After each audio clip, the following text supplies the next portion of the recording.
to make sure that she gets this point across to all of you. We're working on textbooks. Here in Texas, we did something that's very unique. We want to go over very briefly the history of it, how 50 volunteers, and that's about a quarter of what's in this room, changed what 5 million children are going to study for the next 10 years in the state of Texas.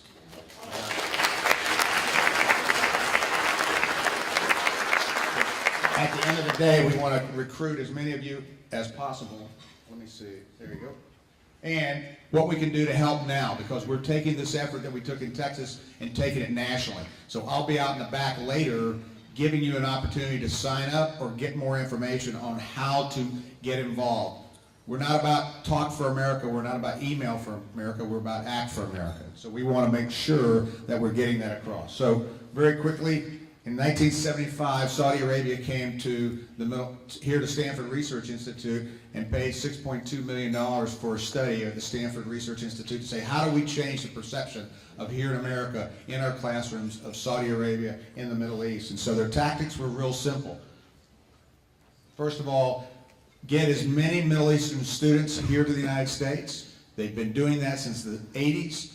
Dr. Sandra Alfonsi, who's one of our advisors with Curriculum Watch, with Hadassah, has done all this research. She found out that they were coming over in droves and documented exactly what they were doing. And that's writing and changing the history of the Middle East with dissertations. And then they would go out and establish Middle East Studies Department, $140 billion worth of money that was going into those departments and establishing, and Stanford Research Institute was the very first one that was established, and now they're close to 70. And then finally, establishing think tanks that would go out there and promote and peddle this information, and that's what began to get it into the hands of the publishers. So those three things, these were the topics they were asked the students to take a look at, to say, begin to write and change the tone and tenor of the look and feel of the Middle East and Islam, as you were saying. And doing this with money and with academic credentials, because once something gets published as a dissertation, it's official. It now becomes official research. So at the end of the day, Saudi Arabia led the way, but it's continuing now on with Qatar, Turkey, and many others who are funneling money here into the United States and into our educational system through the back door. These organizations that you see listed on here are think tanks. That was the third step. Establish think tanks like the Center for Islamic Education and the other two that are up there, AWARE, to get the information into the hands of the publishers. And once you've done that, now you can begin to rewrite history.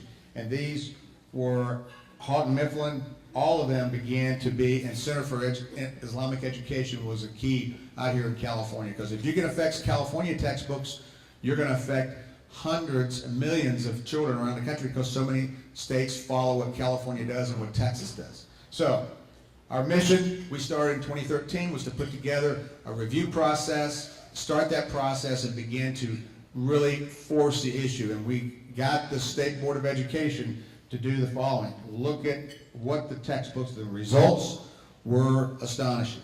We found over 1,500 errors in the social studies textbooks after the experts had looked at it. And this wasn't just on Islam, this was global warming, Gorbachev and Reagan, all kinds of issues, our government. We're a democracy, no, we're a constitutional republic. We had to point that out to them many times.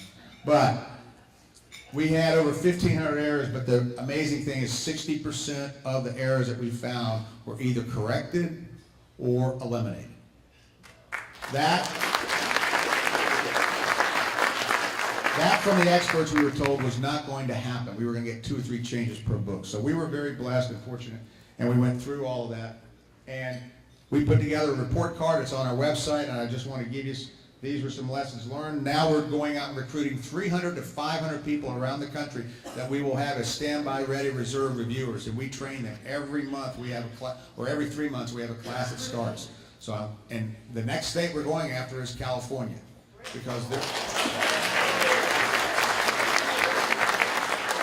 so we need for you, if you're a publisher, if you're a writer, if you are a volunteer, see me afterwards, come see me, because we can use you and we'll train you. And you do not have to have a bunch of letters after your names to be a reviewer. We had folks who couldn't even use a computer, but at the end of the day, when we testified before the State Board of Education and they asked me what my qualifications were, I said, well, I'm a high school graduate, I'm a fighter pilot, I'm a Rotarian, and my mother breastfed me. All right. And I said, none of that really matters. You just need to correct this and fix it. If it's wrong, you tell me and we'll fix our report. Or otherwise, if my 6-year-old grandson walks out to the car and says, you've got a flat tire, I don't need a $300 hour mechanic to tell me I need to fix my tire. So that's what our approach was. Come see me afterwards and I'll be happy to answer any questions later on. And thanks again to AFA for inviting me. It's my first time out here. I really am very honored to be here. So thank you. Thank you.